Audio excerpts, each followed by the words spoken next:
Guys, as much as I want to scream right now, the fact of embarrassing loss for the Falcons against the Panthers has been awful. Just awful. Overtime, we had a chance. We had the lead. But then at the end, we made them kick the field goal. They made it 27-31. Or 27-30, whichever.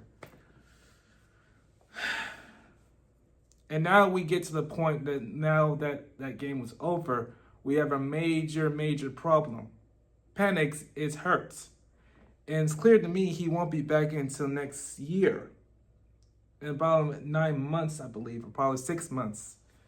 It's been worse than before that I expected for this team.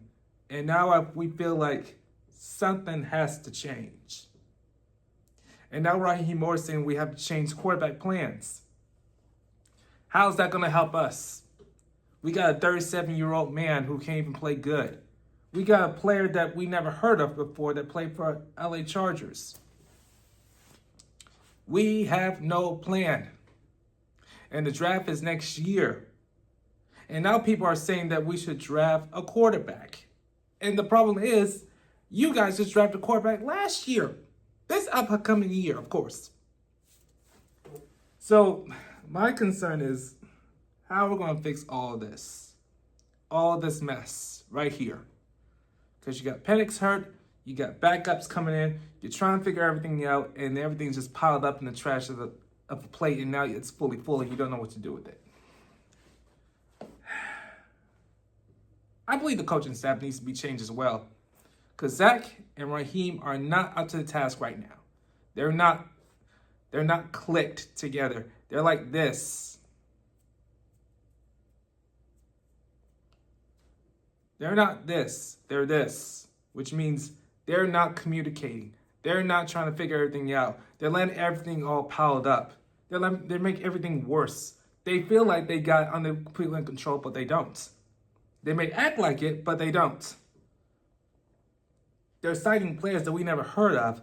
We get quarterback getting injured so quickly. And not to mention, most of our players that played before, Drake London, Kyle, they're all injured.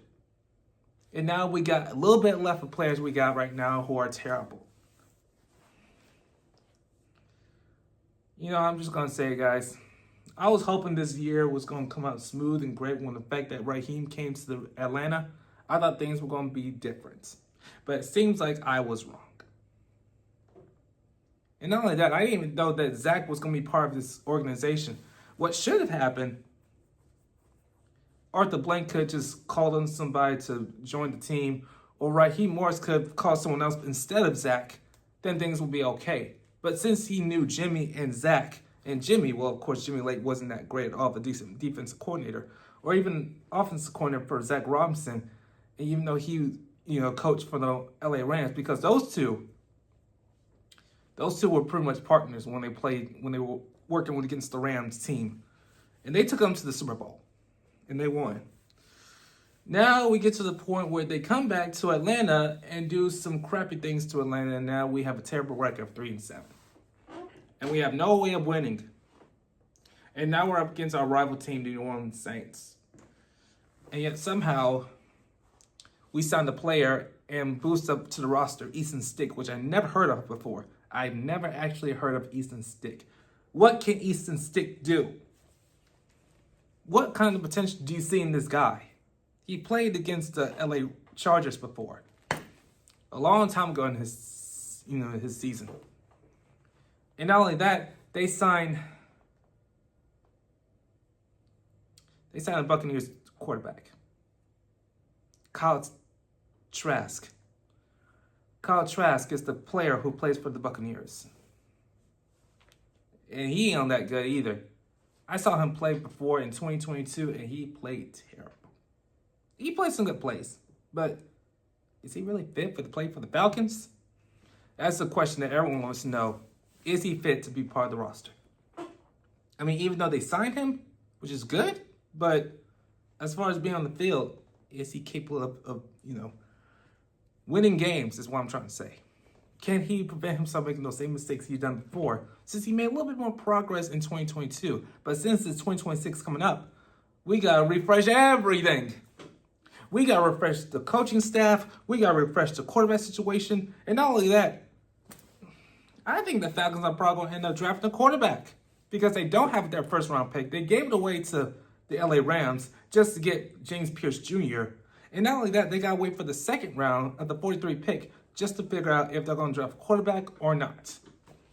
And if they draft a quarterback, fine. But what are you gonna do with Penix once he's fully recovered? Because he ain't gonna be fully recovered until next season. And that surgery, if he has for a foot ankle, is gonna take forever to be healed. And then he's probably gonna come back and be like, what is this? I've never seen this roster before. Now they're gonna pretty much do the same thing like they always do. And every time they try to draft a quarterback, they don't elevate the player. What I'm thinking, here's what's gonna happen, because every time they draft a quarterback, here's what every season starts. They start preseason, they let the new quarterback play, and when regular season begins, they sit him down and let all the players play on the field. But as soon as they lose games, they want to put the new player in. That's how this is going to work out. Because they've been doing it ever since Arthur Smith came to Atlanta in 2022, and they've been terrible ever since. And even though we drafted a quarterback before, we had Desmond Ridder, and he wasn't all that good. Although he elevated a little bit more progress than Marcus Mariota.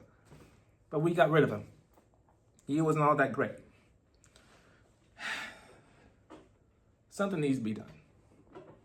My theory is fix your coaching staff. Fix everything.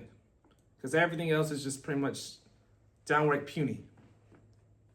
And I don't accept it at all. Not one bit. Alright, guys. That's it for today's video. Thanks for watching. I'll see you guys later. Hopefully things will turn out for the better or for the worse. I don't care. Let's just hope they can do something about it, alright? Thanks for watching.